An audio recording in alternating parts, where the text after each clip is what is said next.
Hello and welcome to Vergecast, the flagship podcast with massive bass, ultimate vibe. Oh no. We're immediately starting there. Hi, I'm your friend Nilay. Alex Cranz is here. I'm your friend who just discovered Arc. Oh, the browser? Yeah. Nobody told me about it. David definitely has it repeatedly. Every issue of Installer is like, have you used this browser? Turns out he's right. Who knew? David Pierce is also here, although is he? You say ultimate bass and I just want to leave. I just immediately know where we're going. Oh, we're driving that car there so fast. All right, here's what I want to tell you. It's a huge week of news. A bunch of docs about how Google search works leaked, and then they were confirmed to be real. I don't want to oversell. This is on the order of how the Facebook algorithm works. This is true insight into the Google search algorithm. So you got to talk about that and the fallout across the web from that. Google search continues to be bananas. There's a bunch of OpenAI news. I know people want us to talk about Fox Media's deal with OpenAI, which I will to whatever extent that is interesting. Then we got a lightning round, unsponsored. For now. Sam. But there's one piece of news that I think dominates the week. Yeah, you definitely think it dominates the week. And that is the Verge has received a review unit of the Sony Field 7 ULT speaker. It's enormous. This is the medium-sized one. If you're not watching this on YouTube, just imagine Nilay pulled a grenade launcher out from underneath I the love table. it so much. It's $399, and as many of you know, I think the internet has eras, and I think technology has eras. We've talked a lot about the end of the Google search era on the internet, what that might mean. Perhaps we're at the dawn of the AI era. Certainly we were in the mobile era for quite a long time, the social era.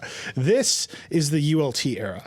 And what I mean by that is if the 80s were dominated by megabase and the 90s were dominated by megabase, I would say that the 20s, the 2000s, 2010s, kind of a stumble through Sony's extra bass era. Yeah, it wasn't pleasant. It didn't hit.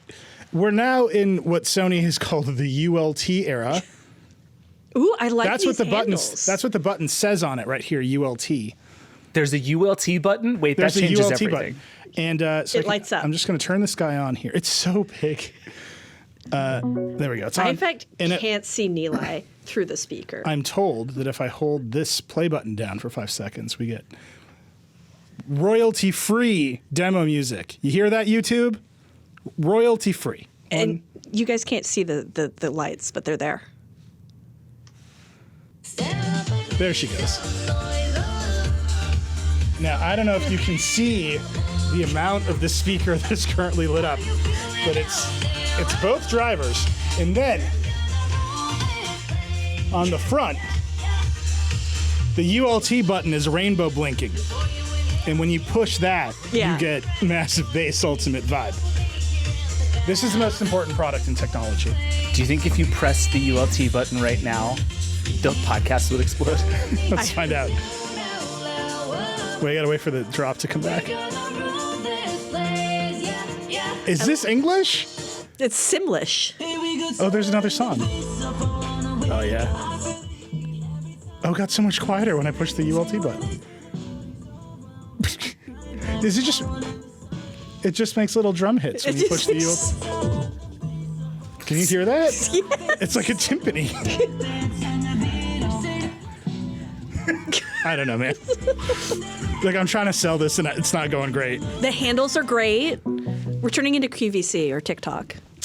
This is on our TikTok store right now handle. for $400 It won't burn down your house.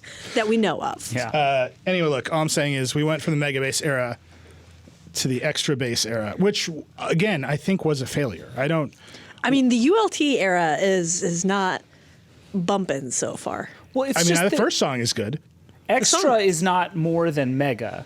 And so what happened is in the mega era, everybody went deaf and so couldn't hear the extra era. But now we have ultimate, which all the deaf people in their 40s can hear now.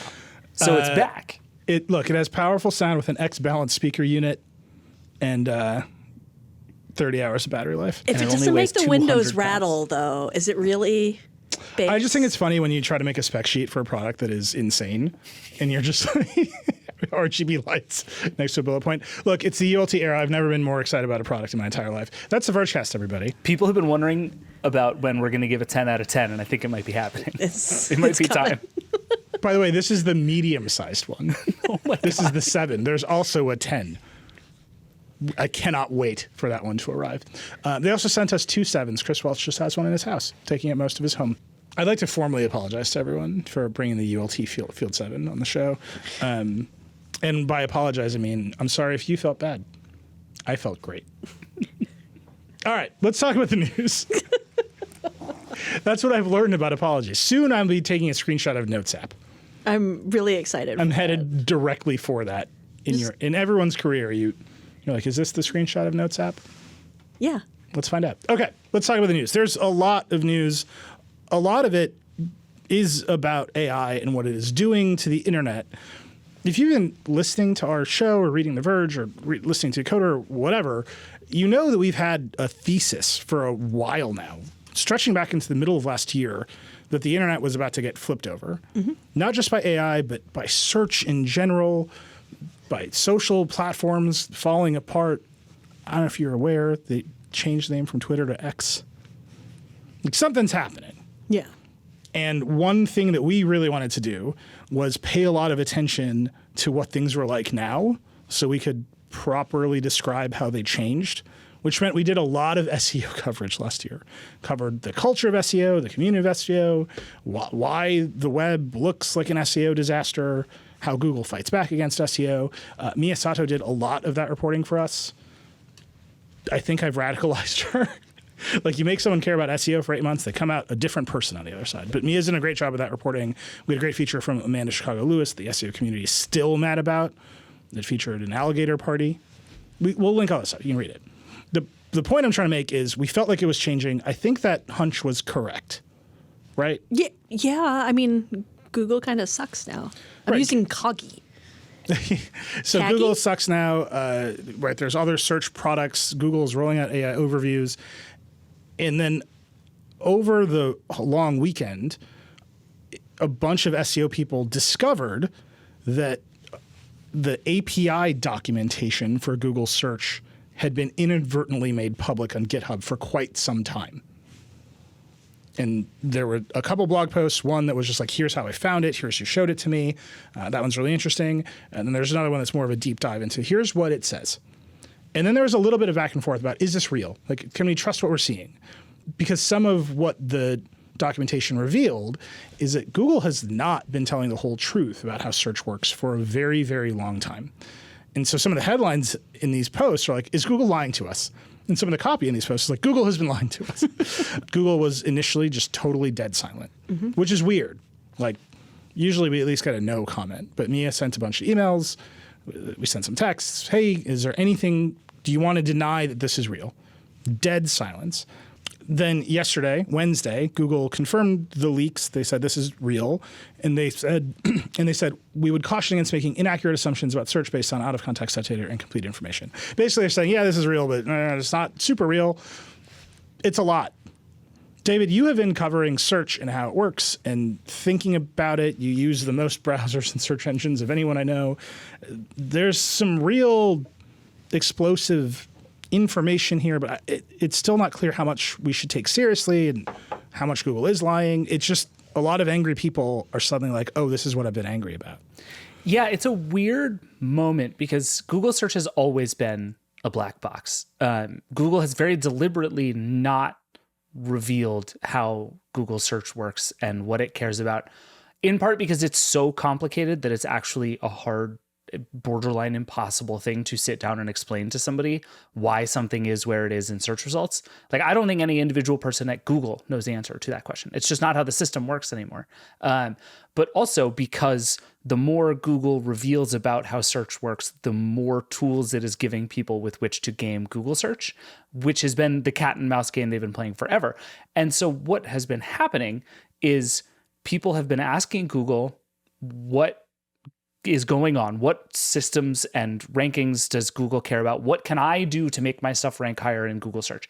And Google has given a lot of answers that these 2,500 pages of internal API documents say are essentially not true. Like there are a series of things that Google has in these documents that it has explicitly said out loud it does not consider in search ranking.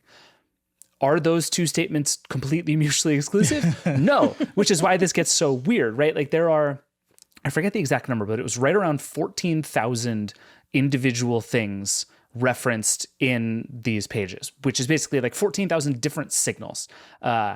How those are ranked, which matter more, which matter less, whether they're all even counted, how old this information is, what some of the terms actually mean, very hard to know because a lot of them are terms we've never seen before that Google has been saying for years didn't exist. But what seems to be true is you don't have a heading in your API for a thing that you don't care about. And so for things that Google has for years said that it doesn't care about, there is now evidence that it is at least a piece of data that Google collects. And one of the wild things is that people who do SEO spend a lot of time testing theories, and they've been testing theories, and people like the guy who broke the story, Rand Fishkin, have gotten crap from people in the community for running tests and saying things like, oh, it seems like Google search really cares about click-through rates. And people at Google saying, no, we don't care about click-through rates. You're an idiot. And this overwhelmingly makes it look like Google cares an awful lot about click-through rates. And so now we're in this place where I think a big part of what we've been seeing from the SEO community is people who are like, oh, not only has Google not been telling us the truth, they've been lying to our faces and making it like gaslighting us into believing the wrong thing about how Google search works. And it's a weird like existential crisis when that happens. And the thing I'll just like try to chain together is we started paying attention to this story last year because we wanted to know what this ecosystem was like. Right. Like we wanted a picture of maybe like the last days of disco, right? Like here's what it was like before the comet hits. And I thought the comet would be AI or the end of social networks or Google keeping more traffic inside a featured, whatever the comet is. And it kind of feels like the comet is actually just knowing that Google wasn't telling the whole truth. Right, like the headings in these blog posts, like legitimately, there's a trade publication called Search Engine Land that we've been watching a lot of the coverage of this on that site. It's one of the bigger SEO trade publications to exist. And the headings are like, how does SEO move on from here? One of the subheadings in their piece where they run the Google statement was, did Google lie to us? That's just a subhead. That's just a straight H2 on their story. Which, by the way, people do in order to be ranked higher in Google. You put questions people might Google in an H2. I'm serious, right? And that is like, push this all the way down. And it's like, what's inside this document is how the internet works, right? Like people have built the internet to try to figure out how to game the stuff that is inside these 2,500 pages. And like, you can reverse engineer the internet out of Google's API, which I think is why this feels so huge. Like your point about the Facebook algorithm that you've been saying all week, like this is on the order of leaking the Facebook algorithm. Like it is. And in the way that understanding the Facebook algorithm would essentially help us understand a decade of our online relationships. Like this is the internet in 2,500 pages of like weird inscrutable API calls. And I think that's hard for people who aren't in the SEO business or our business, which is kind of the SEO business, to fully wrap their hands We make around. websites. If you make a website, you care about this a little bit. Yeah. Yeah.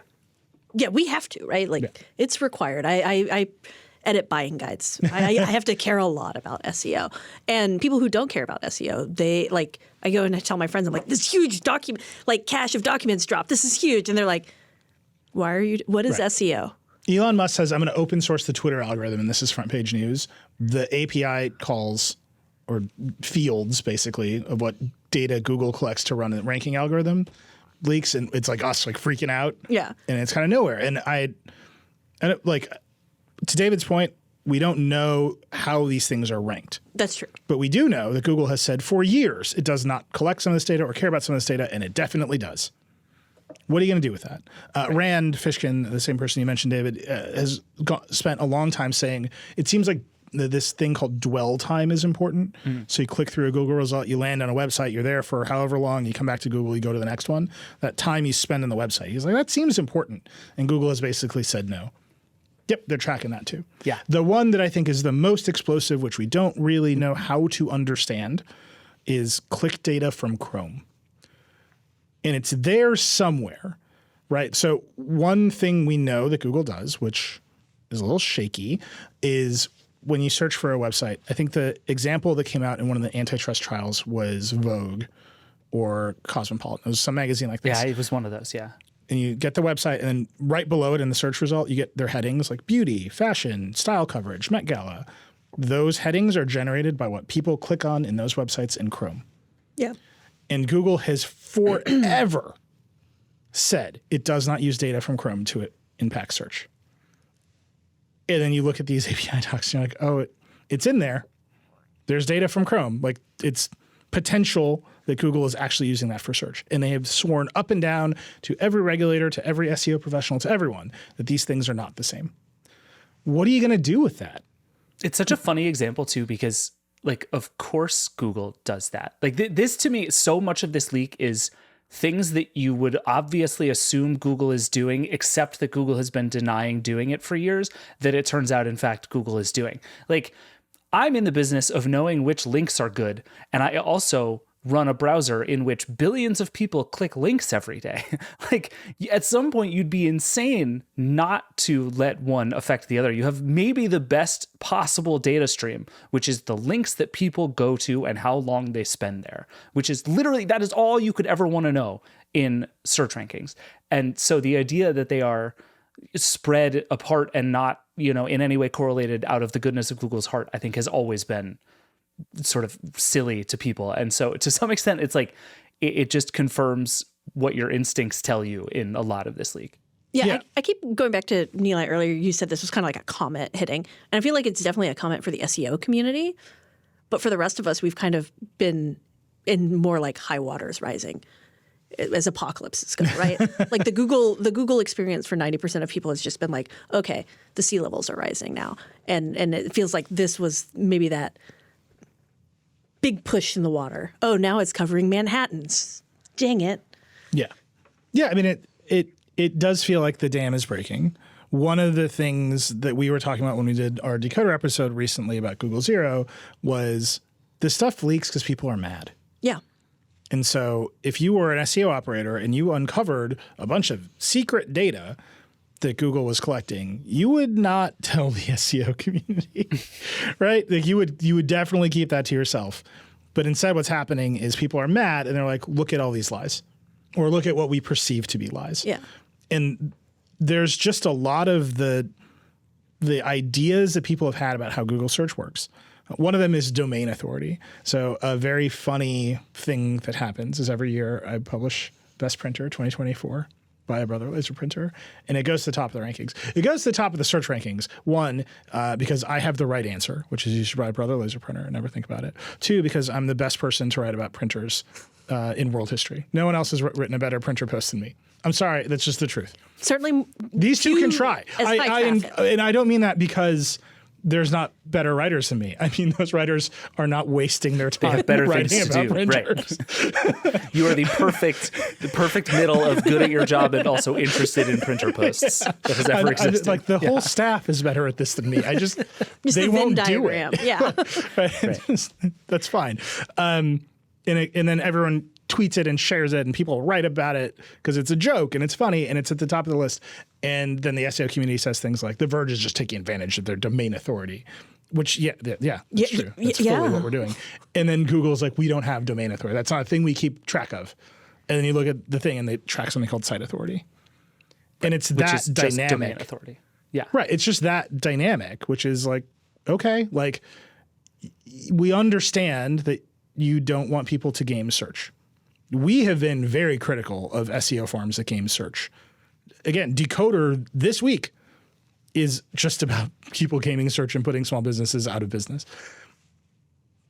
But if you're not honest, right, then, and if you deny that things are happening, then the backlash is really strong. The example I keep thinking about is, what if every Instagram influencer woke up today and was like, Instagram has been lying to us for a decade? Like, how'd that go for that platform? Adam Mosseri just like immediately like, hey guys. He's not making it better. I'm here with a video on why the lies were worth it. Yeah, exactly. Now I got to go to the Met Gala. Yeah, exactly. I mean, kind of. Yeah. He's like, my glasses are getting more expensive every day. And they look fabulous. They're very good. What would happen if every YouTuber, I always joke that every YouTuber gets their wings when they make the video about how they're mad at YouTube. What would happen if every YouTuber was like, they've been lying to us for a decade? That's that's where Google is landing with the web with these leaks. We're going to have a lot more coverage of them. Now that we know they're real, we're going to pull them apart. We're going to talk to some experts. I have people from other companies in my inbox saying things like, if some of this is real, then Chrome is essentially spyware. Yeah, right? It sounds like last week we were having this whole conversation about Copilot and how everybody was very upset because they felt like Copilot plus PCs, all the stuff that Microsoft is doing was horrible. And it was essentially keyloggers. And it's like, okay, well, now we basically have confirmation that Chrome is a keylogger. Well, almost. Right? There's like a field. Yeah. It's like if you were to make a spreadsheet and one of the things in spreadsheet would be like my friend's bank account numbers. And you're like, but I never filled it in. Yeah. I just kind of wanted in case someone told me their bank account number. Sure. I do that all the time. Yeah. People my friends have gone out with on dates. Like I just keep, maybe that's a page I want to have in my notebook. But right? again, I would encourage anyone who is alarmed by this to go to your Chrome history, think about all the cookies that you have. I mean, like, of course it's a key. Like, what the hell is a browser if not a keylogger? Yeah. That's literally its job, is to know all the links that you've been to and all the things that you typed inside of them. And I think to some extent, again, I just keep coming back to this idea that like Google is going to say, okay, we run a search engine. Wouldn't it be cool if we knew all the links people would go to when they weren't on Google? And then somebody on Chrome is like, what if we just built an awesome browser? And it would be the most like, have you met Google thing in history. And to be fair, if any company could accidentally keep those two things apart, it is Google. But like just strategically, it would be absurd for Google to do this and not actually connect those dots together. Right. Again, and I think from some of the antitrust trials, David, you covered some of them. Google's been pretty open. Like our engineers wanted a bunch of click data to make the search engine better, and So that's we why gave the search Apple engine is $20 good. billion. Right. Okay, well, a bunch of people run Windows. We don't have to pay Microsoft. We just have to make a browser and put it on there. And now we run the biggest browser in the world, and we get all the clicks. Like that is exactly what you would do. Yeah, I think the thing is what's different here is that everybody should understand this, right? Like I understand that Google is reading my emails because I signed up for Gmail in like 2004, 2005. That was part of the deal. You know, it reads my emails to deliver me ads. So I understand that. Most people don't. And a lot of times they have these moments when stuff like this happens where it's like, oh shit, they have so much more information about me than I ever thought they did. And it's just this moment for a lot of people where it's just like, oh, I never intellectualized this. I never like fully comprehended how much these companies have about me. Yeah, and then on the flip side, you have people who are trying to build businesses saying, hey, it looks like you are doing this. And Google's saying, no. Yeah, and just flat out lying to them in a way that's like, you know, I don't think Google has any interest in rebuilding trust with the SEO people. Right. Actually, one of the funniest things about this is that it's such an antagonistic relationship. I often make the comparison to platforms. Like I think the web is essentially Google's platform. And certainly a lot of these businesses are building their businesses on the platform known as Google Search, not the web. Right. Right. They're search dependent businesses. And Google does not have like warm and fuzzy platform creator relationships with these folks. No. Like Adam Mosseri is like, I'm going to sit down with creators. Like, look at all these great creators. He's got a great sweater on. Right. Neil Mohan, who runs YouTube, loves a creator breakfast. Yeah. Right. Like every platform that depends on creators has that relationship that extracts more value than it pays them. That's life in platform world. They try to mollify the creators all the time. Google does not try to mollify website owners. No. Because, I mean, at this point, the internet is reliant on Google. And what Google says is, hey, run our ads on your site and you can have some money. Does that seem good? But what I think is so interesting about this is like the YouTube, the sort of social platform example is really interesting because what those companies by and large have done is be inscrutable on purpose, right? Like you look at Adam Mosseri responding to people who are like, why didn't my post do numbers? Why is this one working and this one not working? And they never really answer the question except to say, you know, do good work. and keep posting and whatever. And so what you see is like the people who are successful on these platforms are the ones who are constantly running experiments in public. Like, do you remember Mr. Beast's whole thing where he's like, if I have my mouth open in the thumbnail, it gets more clicks? Like, YouTube didn't tell him that. These are the experiments he's running in public. What Google has done that is so wild is it's as if Neil Mohan called Mr. Beast and said, shut your mouth, it doesn't help. and instead, so it's like, okay, it's one thing to not be told the rules of the game and figure them out for yourself. I actually think that relationship is like odd, but fine, right? And it's like, here is a black box. It's your job to figure it out. That is sort of the internet we live on.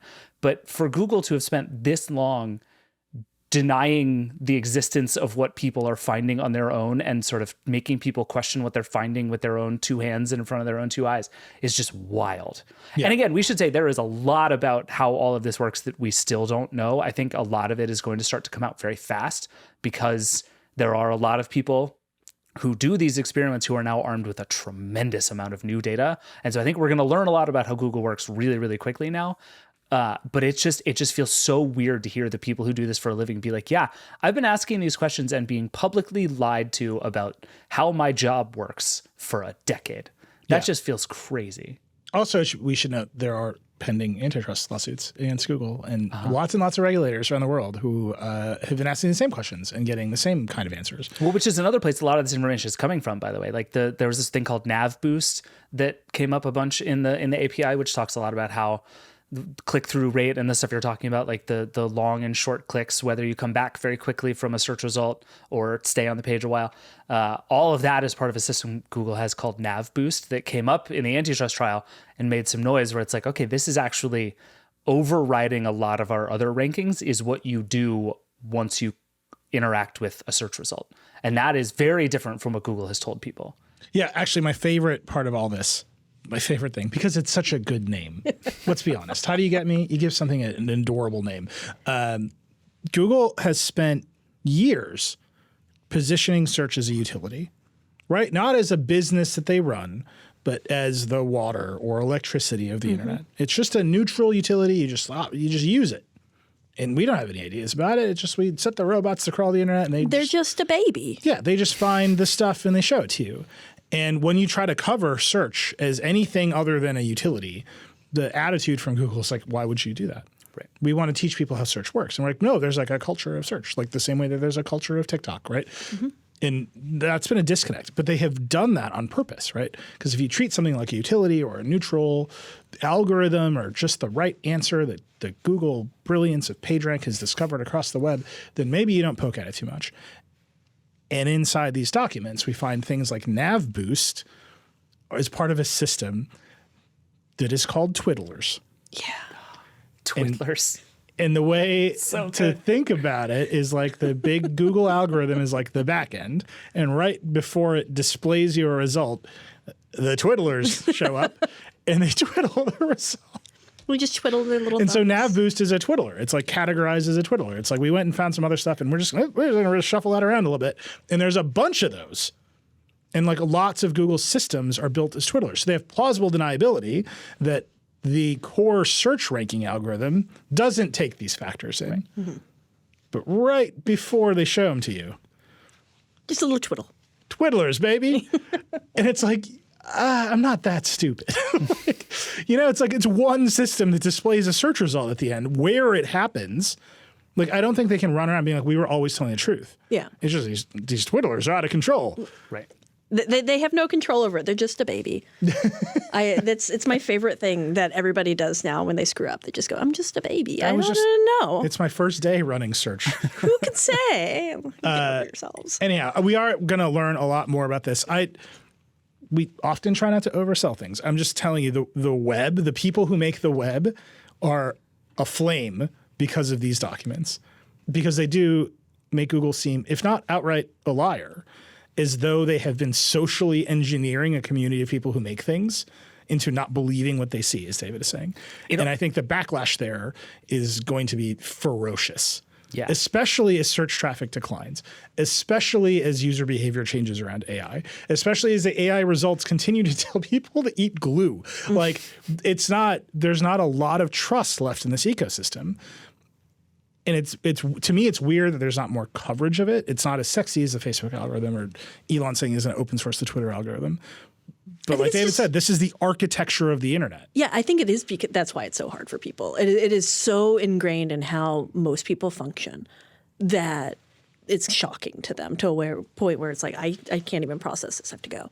Yeah. Like most people, I don't think fully grasp how much and most people don't fully grasp how much Google affects their online experience. They just don't. They know it, they see it and everything, but it's just like, just gloss over it. And now it's like, oh, we're having to actually reckon with this and think about this. Yeah, it's why I always like to talk about cooking websites because if you want the single cleanest example of how Google changes the way a web page works, go read a recipe site. You will see everything you need to see. You will see the H2s, which Google wants because they're going to be questions that people might be Googling. You're going to see the jump to recipe thing, but then you're also going to see 2,000 words of nonsense about their lives because you have to actually stay on the page a long time in order for Google to believe that that's a successful search. They want images. That's very important to Google. Like every single pixel of that page, right down to how the recipe is structured, is made for Google. And anyone who runs a food blog will tell you that the fundamental tension is like, I did this because I like food and I actually work for Google. And that feels crappy to a lot of people. And now Google's going to take that stuff and show the recipes to people in AI. Right. But I do think one more thought on this that I've been seeing a lot of increasingly in the SEO world, and I think is a really interesting like internet question is one way to read a lot of what we've seen in these leaks is that SEO is dead and no longer will work. Like I copied this one paragraph out from the thing that Rand wrote. He said, Google no longer rewards scrappy, clever, SEO-savvy operators who know all the right tricks. They reward established brands, search measurable forms of popularity, and established domains that searchers already know and click. From 1998 to 2018 or so, one could reasonably start a powerful marketing flywheel with SEO for Google. In 2024, I don't think that's realistic, at least not on the English language web in competitive sectors. Like there is a real defeatism to the idea that Google cares a lot about the sites that already exist, the places people already go, what has been going on for a long time, and the idea that you can come and be new and good and smart and people will find you because that's how Google works is a dying theory. Yeah. I asked this question to a lot of just media people, website CEOs and Decoder. I asked this question to Sundar. Why would anyone make a website? You're a new creator. We're all going to quit our jobs at AOL, which you should do. Can't recommend it enough. Best decision I've ever made. I don't plan on doing it. You should go get a job at AOL just to quit. Just to quit. But that's how we founded The Verge. We all worked at Engadget, just 2010, 2011. We had this idea for The Verge. We all quit. And we're going to start a new thing. We started a website, like a big desktop website. We didn't even have a mobile site. We started a big, hairy desktop website with like forums and features and all this stuff. And then the mobile web came and we shrunk down the thing and whatever. But it was never a question that we would start anything but a website. There were 12 of us. We had a big idea. We wanted to do a thing. What we were going to do was start a website. I think if you get to that place in 2024, maybe some people are going to start a Substack. I don't think they think of those things as websites. Those are newsletters or independent newsletter on Ghost or whatever. Mostly what they're going to do is start YouTube channels and TikTok channels. Yeah, the only people I see who are kind of doing that sort of thing, like, right, leaving their jobs or whatever and being like, I'm going to start a website, are already established brands, right? Yep. Like the folks who are over at 404. Kotaku, 404, who are from Vice, these folks just said, I'm going to go and I'm going to start a new thing. And they all take that model from Deadspin that became Defector. Yeah. Mm-hmm.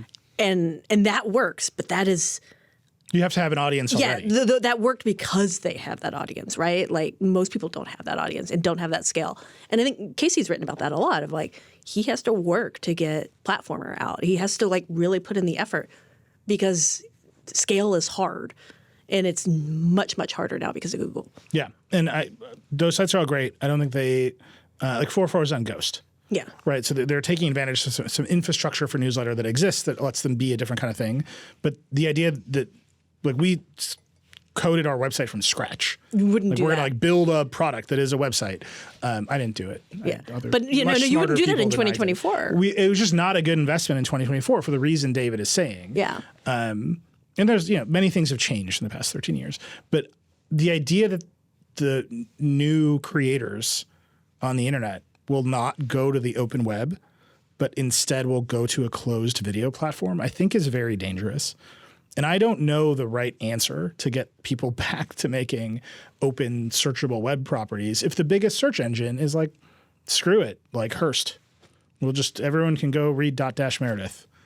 Like whatever, maybe that's the right outcome and maybe that's just the closing of the web. But the reason we started covering it last year is because I was like, oh, the comment's coming.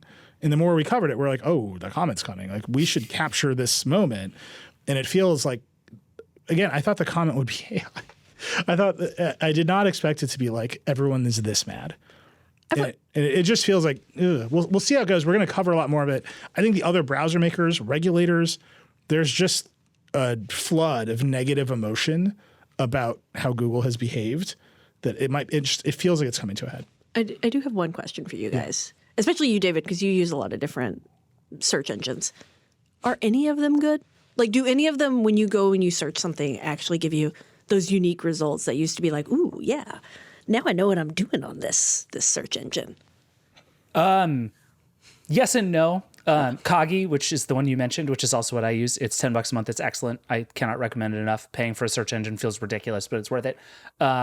Has a thing that it calls small web, where it actually deliberately built a crowdsourced database of sites that aren't The Verge and aren't like big mainstream news sites, the kind that dominate search results, but are like people's blogs and little alternative news sites and local newspapers and all the kinds of cool stuff. And you can toggle the search just to that.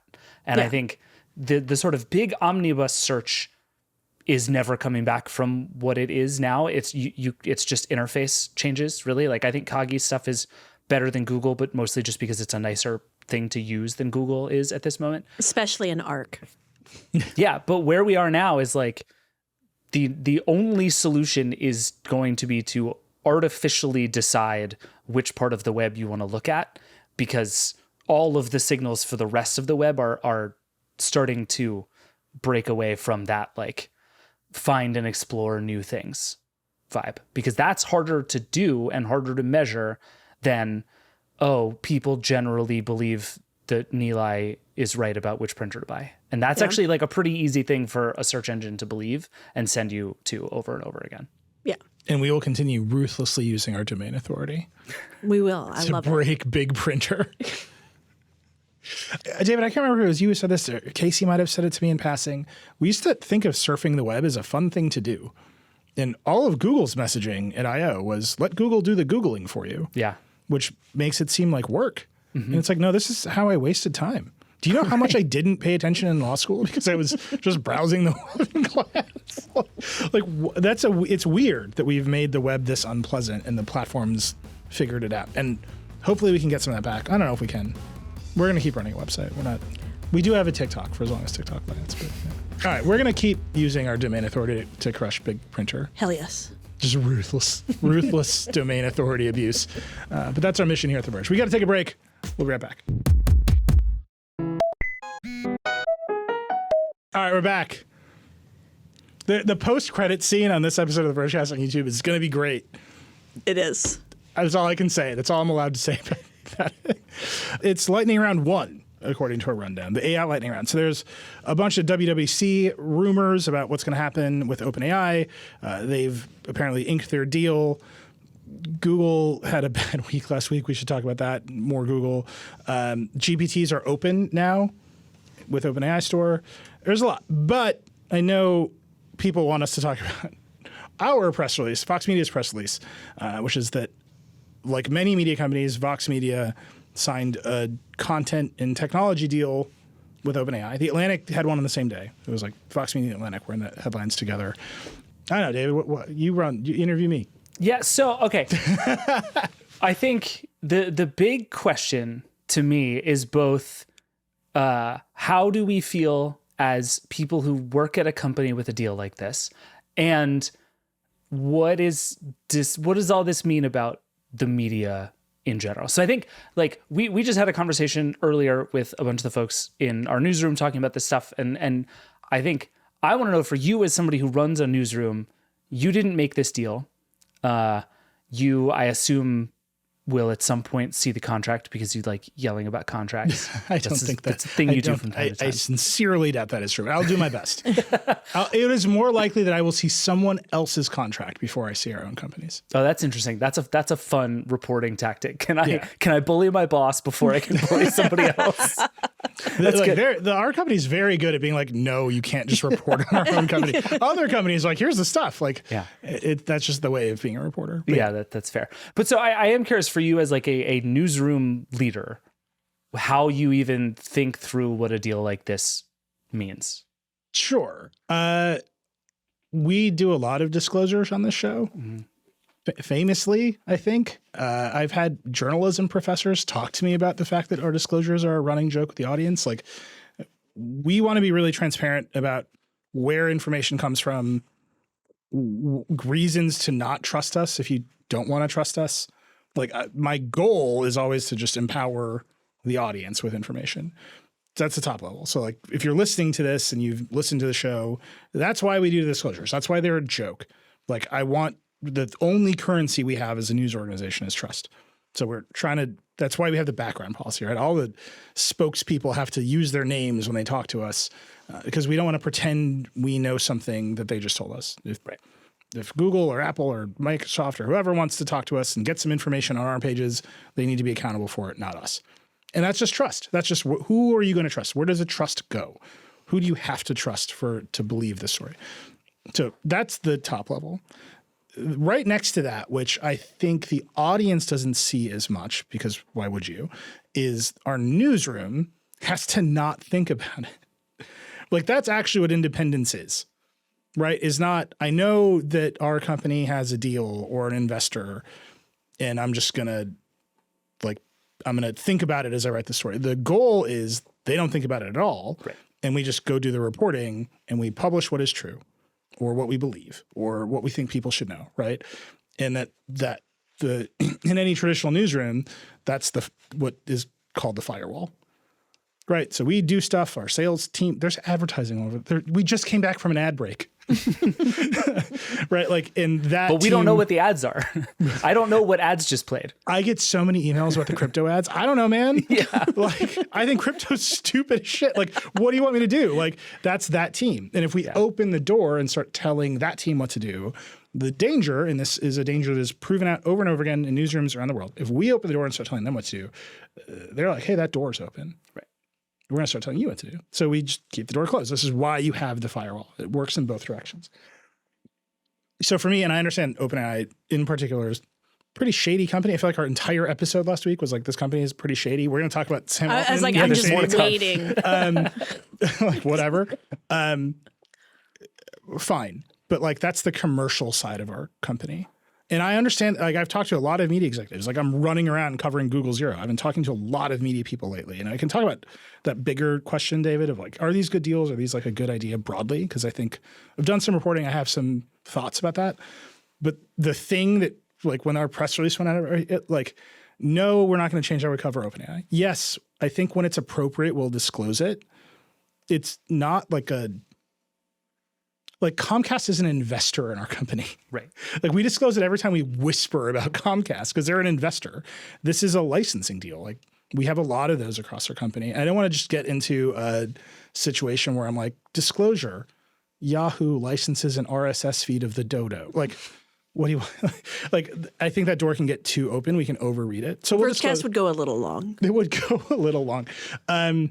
And I want to preserve our independence. And what independence really means to me is, yes, we'll disclose it. Yes, we'll earn everyone's trust. But I would prefer it if we were just covering OpenAI without thinking about it. And so that's the balance I'm trying to strike. I'm open to people's thoughts about how much you need from us to continue having that trust.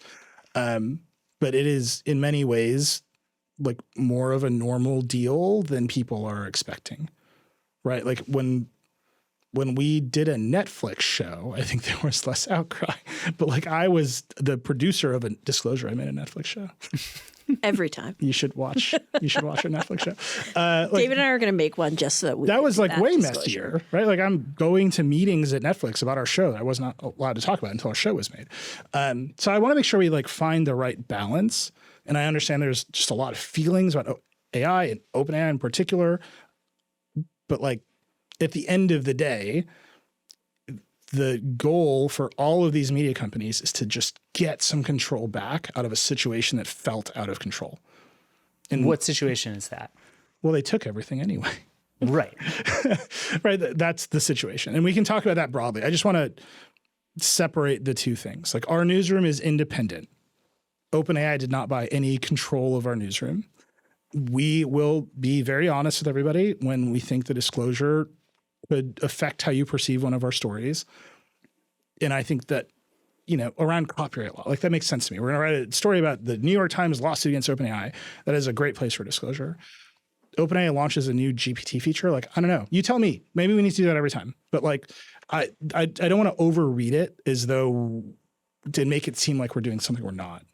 So that's it. That's like my top line. Like we will have a disclosure. I love a disclosure. Disclosure. Comcast is an investor in Vox Media. I'm in a Netflix show. Disclosure: Alex Cranz is the last remaining Paramount Plus subscriber. It's true. Hi. Look, this is our brand, and we're going to do them. The thing that I am trying to be careful about is separating how people feel about these deals broadly and what it means for our newsroom. Right. Well, and what it means for our newsroom is the status quo. Like it is not changing. We are going to operate without fear or favor.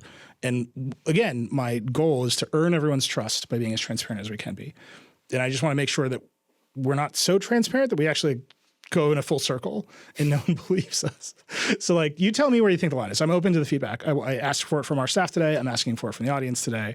But the main thing is not changing, which is I would prefer it if our reporters were not worried about an OpenAI deal or thinking about it. And we just covered the company like we have been for a long time. Yeah. Yeah. And this is a thing we should say, like a thing I've learned about the media business over the years is that it's very unusual in the sense that like that tension you're describing between the work that we do and where the money comes from is like good and healthy and should always exist. And our editorial and sales teams should always like hate each other a little bit. It's like a useful thing. But also like we have tech company ads all over our website. Like it's a not dissimilar thing. And it is just something you have to navigate and get comfortable with. And like people always like sending us the stuff where we'll make a Vergecast about how terrible Facebook is right before a Facebook ad. Like it's my favorite thing. It's so fun. But I do want to talk about the broader piece of this because I think you're right that the reaction I saw out there was less like, Oh, can I say one more thing? Sure. We're not going to start publishing a bunch of AI content. Hello?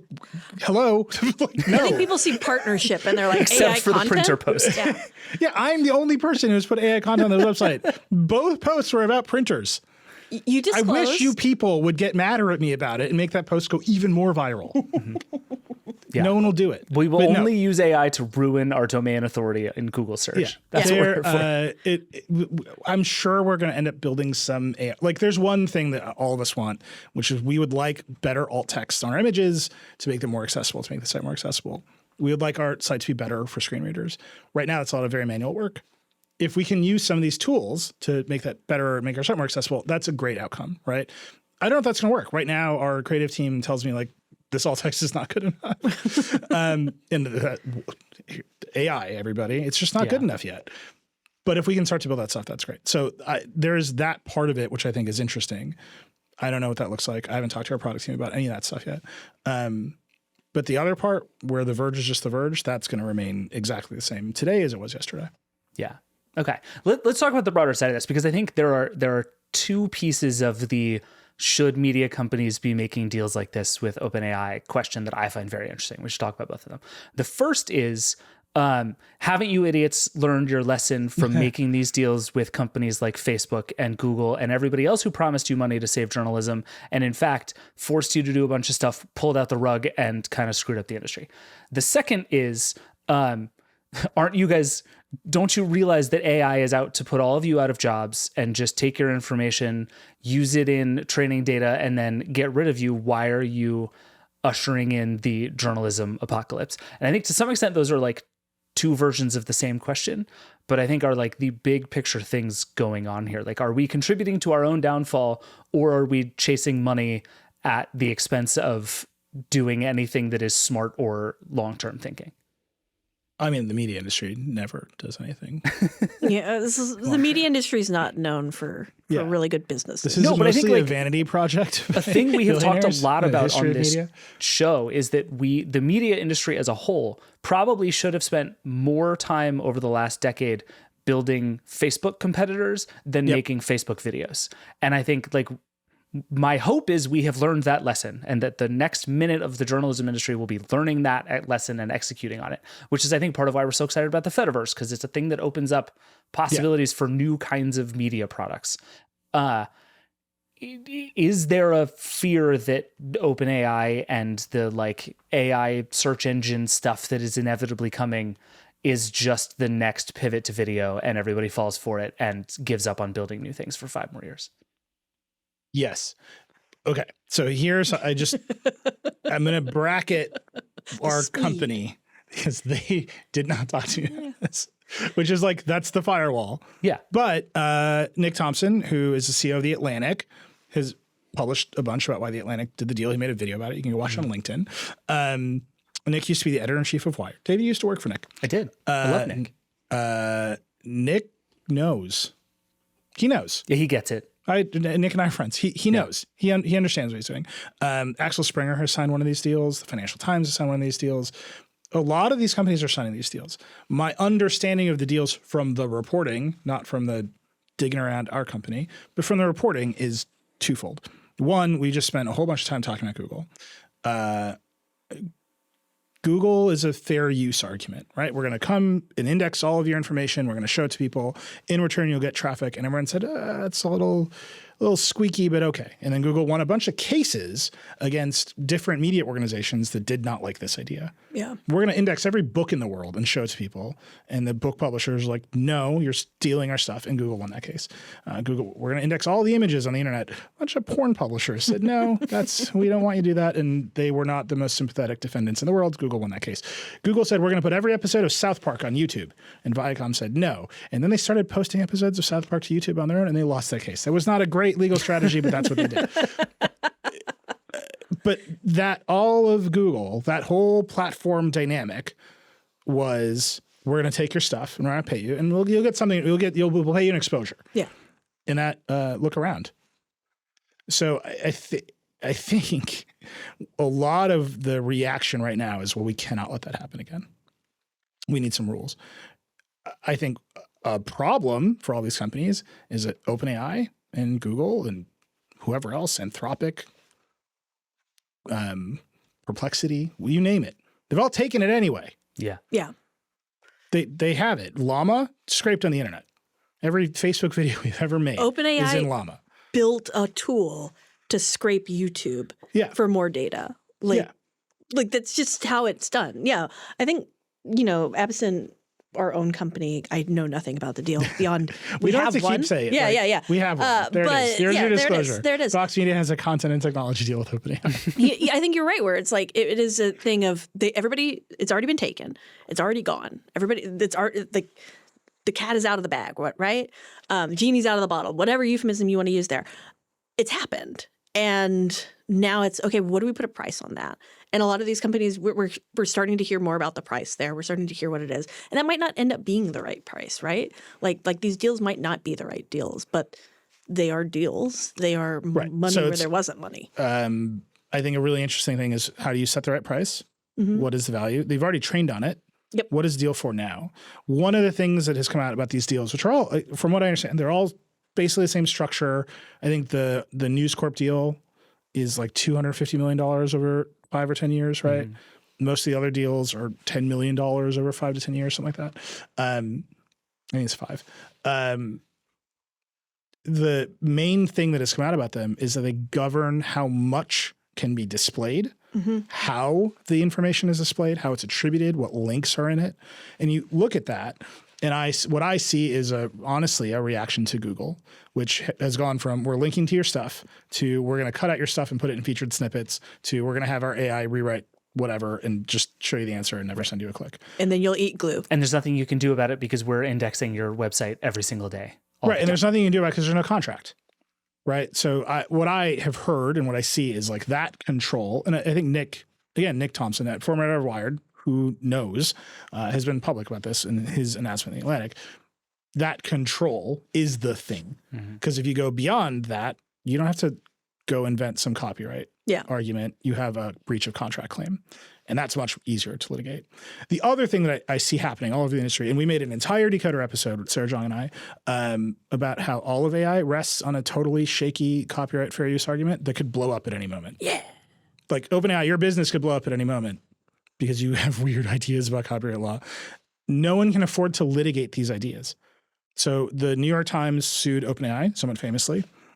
They've spent $1 million on that lawsuit so far. Public company, we just know the answer. To get nothing. Like they haven't achieved an outcome yet.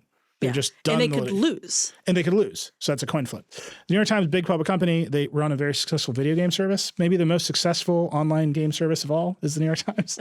Where it'll just paying the bills for this lawsuit. Most media companies do not have just some cash cow cooking website or gaming service to fund a lawsuit about their journalism.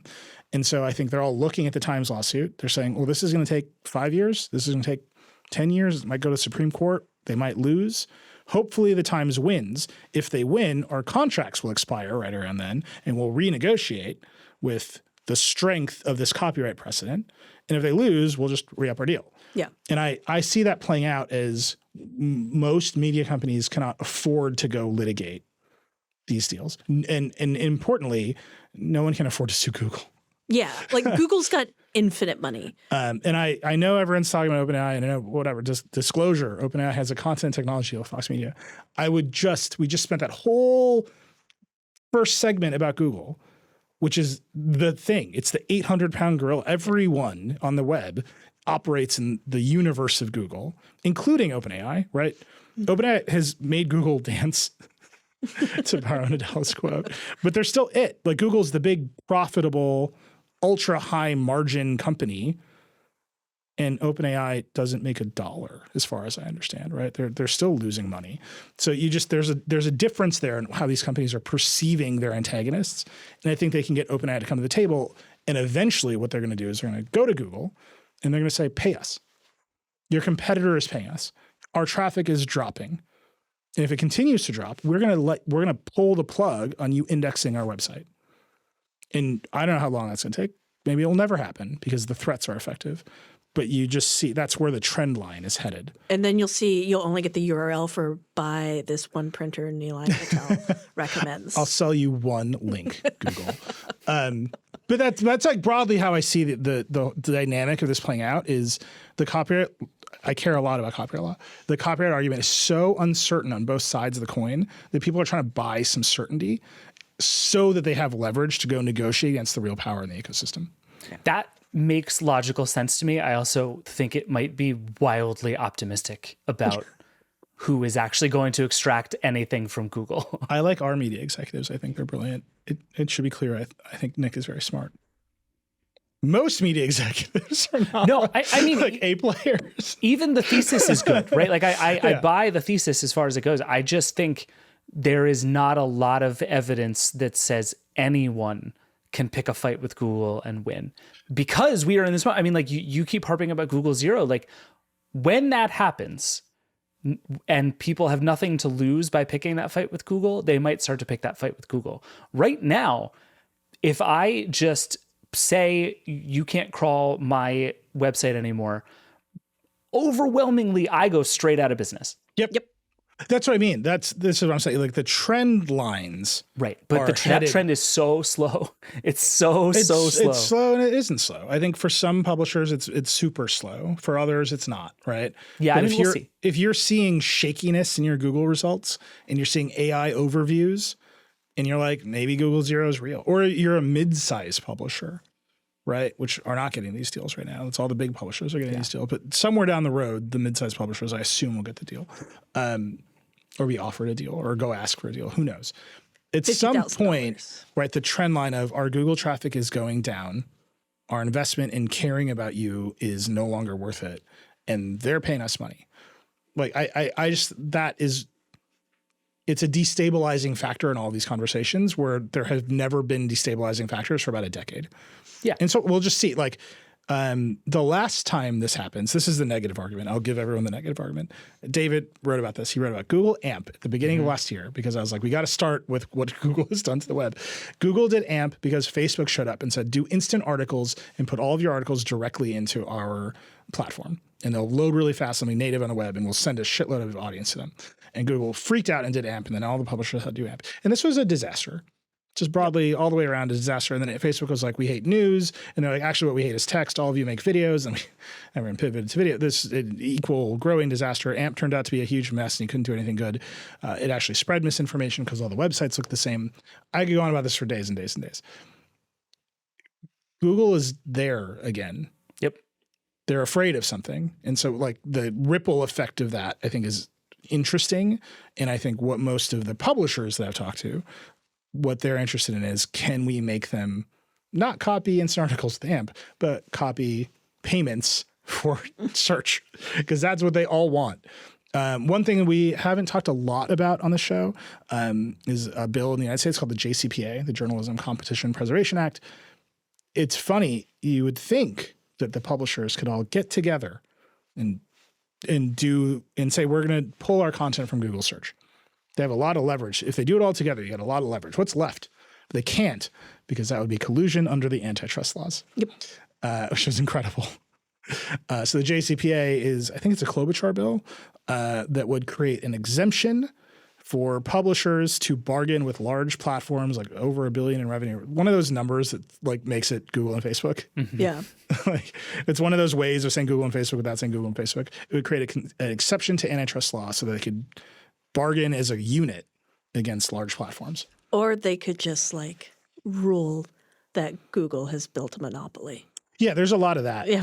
There's just a lot of these ideas floating around about how you equalize the bargaining power. Yeah. Anyway, I just see the bigger picture, which is the raw deal is real. Like, people got burned super hard by the raw deal of the platforms, most of which we'll give you some money with no contract that says where the money will come from, the Facebook News partnerships or the Google News initiatives, or it was make a thing for us that we want, Facebook video, or it was we're going to take your stuff for free and pay you an exposure, which is Google search. And what I see now is we have a contract. Yeah. Right? We're just not doing this again. You're going to pay us money. We're going to tell you what you can take. And if you don't pay us enough money, we'll sue you. And if you take too much, we'll sue you. And that has a little bit of teeth. I don't know if it'll work. Again, I know a lot of media executives. Alex used to work for some of the worst media executives in the game. Sure did. And, media. It's not like they're not all. This is not an industry that can see the long game, and it's an industry that's under pressure, so it might be making mistakes.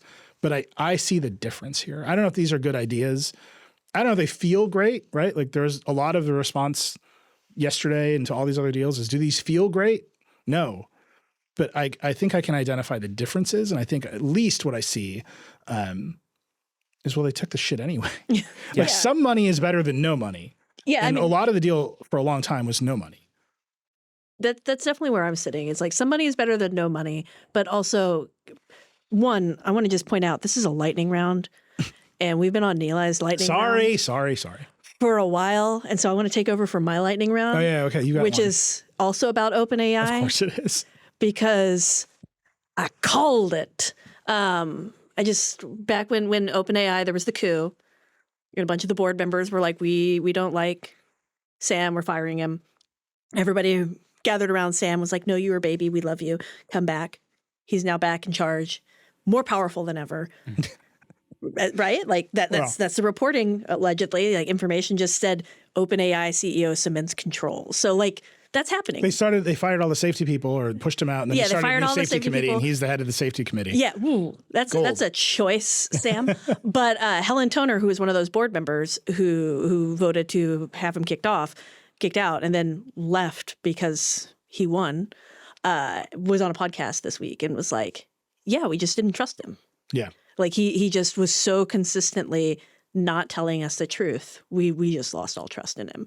And that is really, really interesting to think about as he does cement more power, as he does get more powerful, as he does put himself in charge of safety at the company. And all of those people who were in charge of safety have left.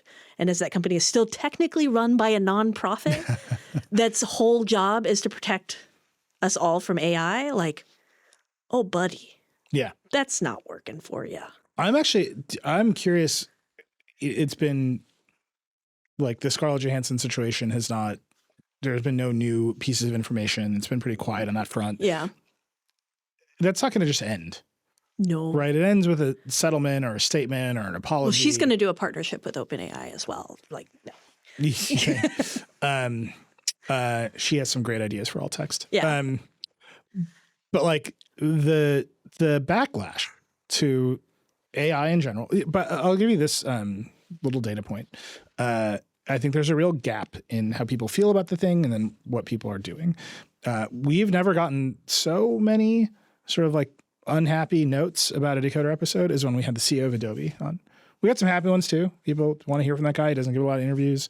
I asked him what he thought a photo was. He doesn't know. But then we got a lot of people who are like, screw this guy. Yeah. We just don't like Adobe. We don't like AI. Like they're ruining everything. His comments about AI are offensive. Weird, right? Like, there's real backlash to AI. There's some negativity right there. One thing he told me in that episode was generative fill is used as much as layers. They launched this tool and it is used on the order of layers in photo, which is basically people open the app. Yeah. That's how you get layers. you open the app. Like you open the app and then like people use it. And so there's a real gap. And I think Sam kind of embodies the gap. Yeah. Right. Which is he's just the face of, boy, we're not being very careful with this. He's the face of, I can do whatever I want because I'm Someone's going to call him the bad boy of AI soon. I'm sorry. I just No, there's nothing about his demeanor that supports bad boy. I'm sorry. It's just not. It's coming. Don't worry. It's not going to happen. I'm sorry. Brace yourself. There are much better contenders for bad boy than Sam Altman. But like he's the face of that gap. Yeah. Which is actually the revealed behavior of many people is that the tools are useful. They can be helpful. People like them. Like I'm the nation's foremost hand wringer of what is a photo, and I definitely used generative eraser in Lightroom yesterday. That's for a family photo that I shared with no one. I would use it all the time. AI denoise in Lightroom, I think, is magic. I've talked about it. It has recontextualized how I think about some of my old cameras. Yeah, we were talking about this earlier today, where I think a lot of people don't realize how many of the tools we actually use are already AI, right? Like Grammarly is using some sort of AI. Photoshop is all AI. And if you've been using Photoshop for the last 10 years, you've been using AI. Yeah, it's in there somewhere. But I think you're right, where it's Sam Altman has become the kind of the center point, and everybody's talking about him, and they're talking about because they don't trust him. They don't trust him, and they don't trust the kind of AI he's doing, which is very specific kind, right? It's taking over your search. It's providing just easy generative content in a way that most AI tools that people use have a very specific purpose and are used for very specific things. And he's built the Liebot. And, OpenAI had this incredibly Byzantine corporate structure was all meant to box in the bad things. You box in the Liebot and keep the Liebot. And like keep it safe, and he's torn all that down. Yeah. And now OpenAI, instead of being this weird nonprofit with a profit center that supports the nonprofit, feels like just Sam Altman's company. I mean, it's called OpenAI. Like I would just point out, like their whole thing was being the good guys for so long, and they made it so far on big promises of being the good guys, and then just like on a dime, turned and went the other way. I mean, the second the money showed wild how fast this has happened. Right, GPT 3.5 hit. They're like, oh, people like this. We're evil now. Just like they put on their little evil helmets. But the interesting thing is they don't have any revenue, right? Like this company is not wildly profitable. They might be on a path to it. You don't. They make all this revenue noise. Is not important. You've been covering tech too long to know that to not realize that revenue is not important. As long as people will keep giving you money, you don't need revenue. Which is why I think they make all this noise about AGI all the time, right? They're like, we built the future. People will keep giving you money. The number one, the funniest, like the Apple. GPT apps are at now, right? for everybody. And I was just looking at the top one in lifestyles, an astrology app. And I was like, oh, this is actually a perfect use case for AI. Yeah. Like you'd be like, I'll just make some shit up about your future. We should talk about that. So WWDC is coming up. There was some reporting this week that Apple has made the deal to sign with OpenAI, that OpenAI will power the stuff. Interestingly, there's some back and forth about whether it will run locally on the phone, which would match Apple's privacy promises, or go up to the cloud, which is fascinating because More powerful. but where will it run? There's some reporting, I think Mark Gurman and Bloomberg reported that they're going to put M2 Ultras or M3 Ultras in a data center and have a virtual black box for privacy. That works out every time. Who knows? It gives real like beeper running Mac Minis on your behalf vibes. Yeah. And then you've got OpenAI in the mix, which is like, where's this model going to run? Can it run on the M2 Ultra or M3 Ultra or whatever? I mean, no, you can't fit the thing on your phone. I'm very confident that you cannot run GPT-4o on your phone locally. Right, but can you port it to ARM? Like this thing right now runs on NVIDIA H100s. A lot of them. Yeah. Like a lot of them. And you know what? Two companies hate each other with the fury of 1,000 burning suns is NVIDIA and Apple. Yep. But they're also two of the best people at making processors that can handle AI stuff. Right Except for GPUs. One of them is really good. One of them's really good at use. The other one, the other one just took the training wheels off its back. I can play Crusader Kings on my laptop. So I'm just very curious about how all this will play out, because if you're going to run GPT-4, there's a chance you're running it on a bunch of H100s in a Microsoft data center, which is a real weird place for Apple to be. Well, I thought Gurman's piece this week about the deal was also kind of interesting because it seemed to be like they're not going to go full out with all the AI tools. What we're going to see from them at WWDC as far as AI goes is going to be a lot more Adobe-like than Scarlett Johansson voice-like. I don't think they're going to do a chatbot, and I think that is the right move. Yes. Oh, that's so fun. I totally disagree. Really? Yeah. I think they are going to go full hard with Siri. And I think that's the OpenAI play, is just take the Siri you can talk to and plug it into GPT-4o, and instantly it's the best Siri has ever been. Then how you scale that down to like turning off Bluetooth, which is a thing that I can do on my phone that does not require the internet, becomes a really interesting AI challenge. Bixby. You just described like the promise of Bixby. I mean, what I use Siri for almost exclusively is playing music, adding reminders to the Reminders app, and setting timers. And none of those things require pinging GPT-4o. They just don't. But I think Apple, like everyone else, is going to have to convince investors that it has a chatbot play in order to survive. Not survive, but you know what I mean? Wall Street wants to see that you have some big newfangled idea, and so they're going to do it because they feel like they have to. All the interesting AI stuff is going to be the like on-device stuff, and that's a thing that we're already seeing Apple do well just by putting AI features into apps. You're going to see a lot of it with photos. There's a lot of noise around AI-generated emoji. That's the kind of thing you don't really need OpenAI for, that actually Apple has been working on for a long time. The only reason I can see that you would strike a deal like this with OpenAI is if you want to blow out the like conversational aspect of things. It just flies so much in the face of Apple's security stuff.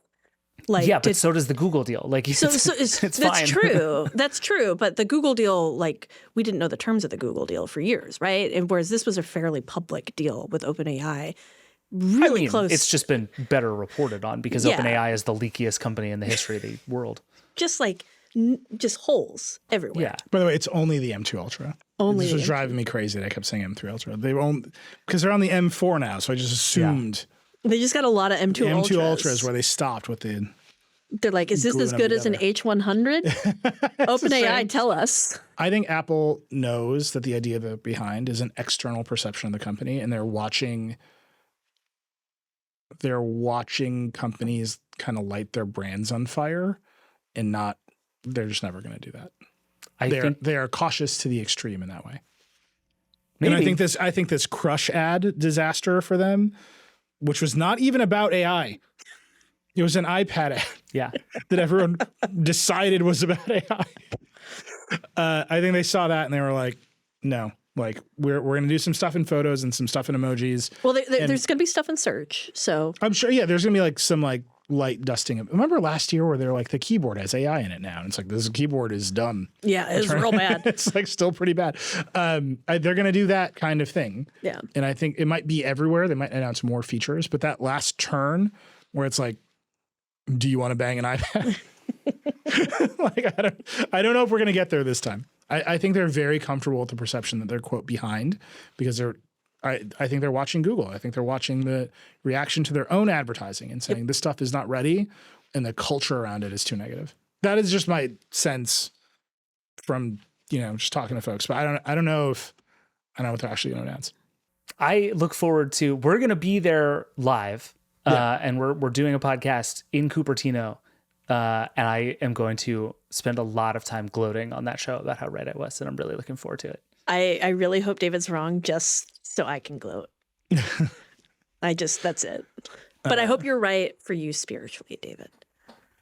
I think if you're worried about the stock price of your company, and I know that they are, you look at what is happening at Microsoft and you say, oh, we need something like that.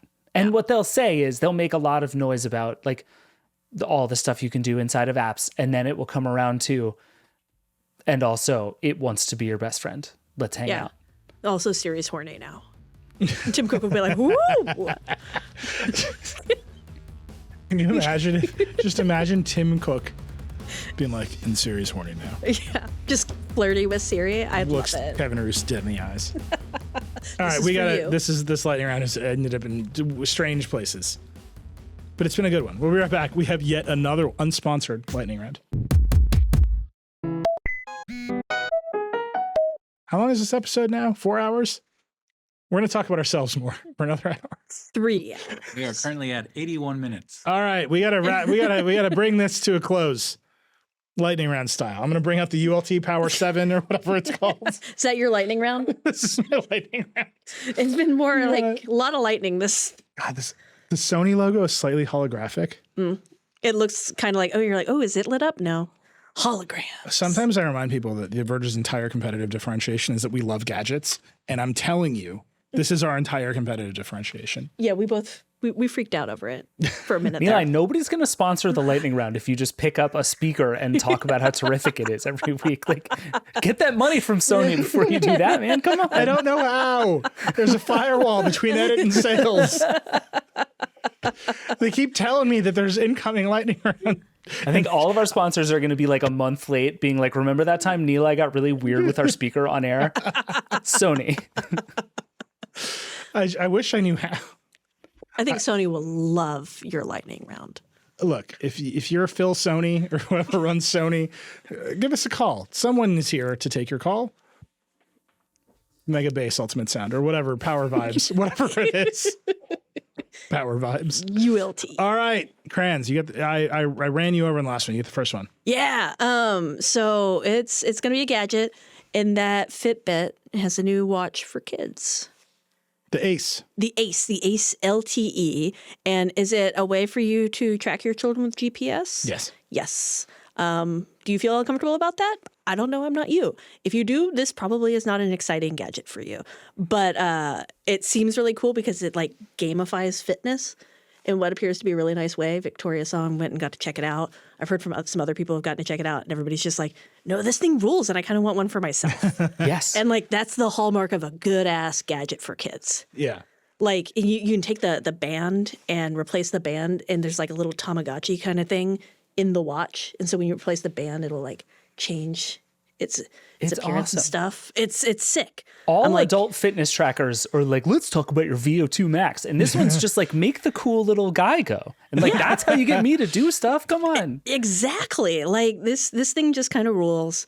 It's too expensive, though. It is way too expensive. It is $229.95. And it's also called the Ace LTE, which is like the least cool kid name I've ever heard. It's real bad. And also you need a data plan to get the full richness of it, called the Ace Pass. Oh boy. And it is not cheap. It is like $10 a month. Ooh, that's tough. So I'm going to stick with just putting an AirTag. Yeah, just somewhere in my you child. you can alternatively stick an AirTag in your child and give them a 20-year-old Tamagotchi. There you go. And done. Yeah. We've not yet hit the let's put an AirTag on her. What if you glue the AirTag to the Tamagotchi? See, that's the Or move. 3D print some sort of case? I bet Sean could do that for you. Yeah. Oh, there's infinite. This is the entire Etsy economy is weird AI generated crap and then 3D printed stuff. It's beautiful. That's real. And place it. You can put your AirTag on anything. There is a case for it. If you want to attach your AirTag to a thing, you can find a case for it on Etsy. Yep. Yeah. All right, David, what's yours? I just want to talk about this like slightly weird Discord blog post this week. The company basically announced it's pivoting back to video games. I didn't know it left. So this is the thing. So in 2020, when Discord was like really feeling itself and there was noise that Discord was going to be acquired for, I think like $10 billion, it was the work from home moment. The world was weird. We try not to talk about that period of 2020 very often.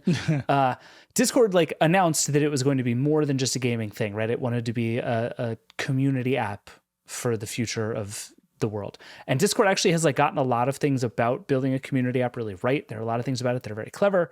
I don't think that worked, except that people started planning like crypto and crimes in Discord more. Yeah, it turns out there's a lot of like shitty communities out there. Yeah, and not a lot of like Fortune 500 companies running on Discord. So anyway, so the company pivoted back and is now about gaming again, but then made a bunch of small changes that don't really change anything, and then said they want to be easier for connecting either before, during, or after playing a game. And I would just point out that's all the time.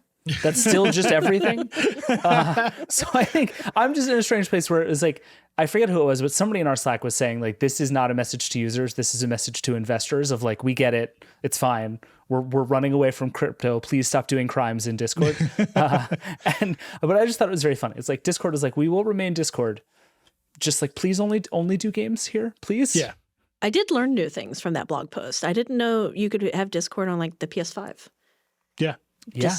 Clearly, I don't use It's a that web feature. app. Like, ultimately, you can deploy a web app anywhere. It's Yeah, just but like sometimes you're like, what if I deployed this on the PS5? And you're like, well, why?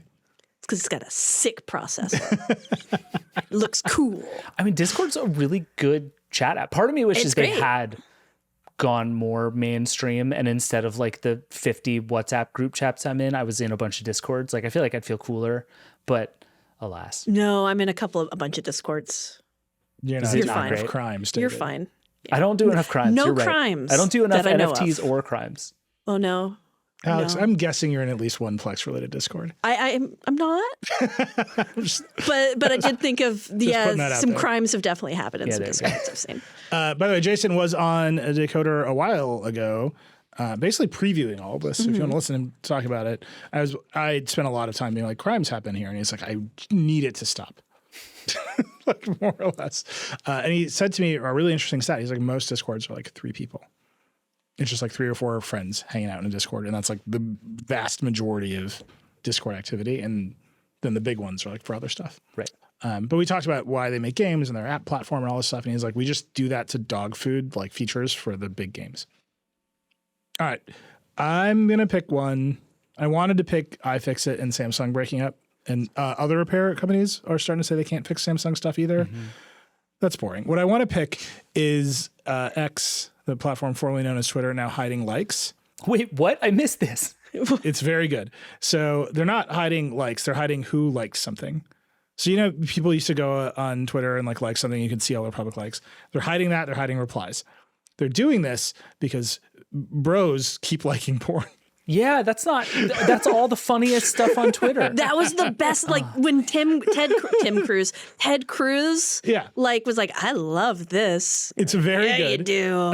It is the funniest sign of a platform in decline that its user base is now so stupid they don't even have fake accounts to like porn. I was hearing about there's apparently some male reporters who love to like models on Instagram, and they don't know that they get the emoji also is shared on Threads. So It's pretty good. be thoughtful. If you're going to be horny, don't be horny on Maine. Look, how do you increase Android phone sales? Buy a burner phone to do horny stuff. All right. Are you listening to me, Google? That's what the Pixel is for. Horny stuff. It's pretty good, actually. Buy a burner Pixel. Just for the horny stuff. A refurb Pixel 5 with that beautiful red case. It's available to you. It's just an idea. Have to increase your sales. Save your company. Twitter X is saying soon you'll be able to like without worrying who might see it. We want to encourage people to like more edgy content. They use the word edgy. Wow. We want you to like your porn more often. If you are the sort of person who describes your own work as edgy, not edgy, like I don't know, it's like Sam Altman is the bad boy of it. It's like he can't be. Like he would love it. He would like it so much that he'll never get it. Yeah. Elon wants Twitter to be edgy so much he will never have it. No. I just think this is truly one of the funniest changes any social platform has ever made. There's like other reasons, right? Like I'm confident Elon wants the weird racists who now populate Twitter to be able to like weird racist posts without seeing it. Like, Yep. Yeah, there's a deep, dark Will you be able to like weirdness there. go into the likes and look at the likes still No, other people can't see them. at all? Right. Like you yourself will be able to see who liked your posts. Okay. You can see the like counts for posts, like public like counts. Man. But you will not see who likes someone else's post, and you will not see others. You will not see what other people I liked. cannot wait for one of those creators of edgy content to get fed up with their edgy followers and just put them all on The blast. saddest little black book in the world. Yeah, the saddest little black book. It'll be so good. It's truly, deeply, wonderfully hilarious. I love it. Platform in decline, just doing the weirdest stuff you can I imagine. just really like the idea of ultimately doing good, healthy things by removing engagement metrics in the service of making your platform easier to be sketchy on. Like, I think that's Yeah. great. Twitter is going to end up, X is going to end up, I think, as a porn platform. Like, I think they will find a way to subsume OnlyFans because it's the last thing left for them to do. It's video first now, supposedly. Oh yeah, Linda have Yaccarino, subscriptions. she appeared. She had not appeared anywhere since the Code Conference, from what I understand, which went great for her. Can you repeat the question? And she appeared and said, X is now a video first platform for creators. And everyone went, what? You don't make any videos. Elon Musk never makes a video on his video first platform. But if you want to make horny videos, you can. And secretly like them. Yep. Ted Cruz is just going to be ecstatic. All right. I'm just saying, and we're in a new era of the internet, right? I don't know what's going to happen to the web, but I know this is the ULT power sound era. And I'm convinced this is the horny burner Android phone era. For when your urge to like something is irresistible, but you don't want anyone The to notice. Pixel 6a. You're like, I just got to hit that heart. Yeah, you want them to know, but you don't want anyone else to know. That's actually a great like opposite of what happens on iPhone stays on iPhone messaging for Google. When you want them to know, but no one else to know. The Google Pixel Android. You're just doing Google's job today. I'm trying, man. I'm trying to help everybody. All right. It's someone give us some money somehow. The lightning round's available for a horny Pixel sponsorship. All right, that's it. We're way over time. I appreciate you all. We do want your feedback. I'm very sincere about this. I know people have a lot of feelings. We are here to earn your trust in whatever way that this previous segment earned your trust. Send us a note. You can reach out to us. You can call David at some phone number. 866-VERGE-11. Call the hotline. See it? Call us. We'll answer your questions. We're not trying to hide the ball here at all, but we are trying to go home to our families. So that's it. That's Vergecast. Rock and roll. And that's it for the Vergecast this week. Hey, we'd love to hear from you. Give us a call at 866-VERGE-11. The Vergecast is a production of the Verge and Vox Media Podcast Network. Our show is produced by Andrew Marino and Liam James. That's it. We'll see you next week. All right. Alex just made a huge discovery on the ULT7 or whatever this thing is called. Tell us what the ports are. Okay, we got a light button. we got a battery button with a minus sign for battery care. Okay. Key control. I don't know music. That's for karaoke. Okay. Echo, guitar. We got a guitar input, right? This thing rules. I don't know what. I don't There's know. a lot going on down there. These are all fully karaoke controls, and then you can play a guitar through it. Sure. I don't know what battery minus care does. I really want to know. but probably not today on the Vergecast. 2, 3, 4, 5. Boy, can I... There we go. There it goes. It's got some Numa energy, right? Yeah, and it always starts in the middle, which I really like. I love you. This thing fills me with pure joy. You're so Like, happy. every other tech company is like, we got to do some AI stuff that the robots are going to bang you. Like, let's just threaten everyone. Ooh. And Sony's like, here's what's going to happen. The bass speakers on the side, really. Yeah, Sony's like, we're bump put RGBs in the bass speakers. Also, it's called ULT power sound now, and that's our business. It's good shit.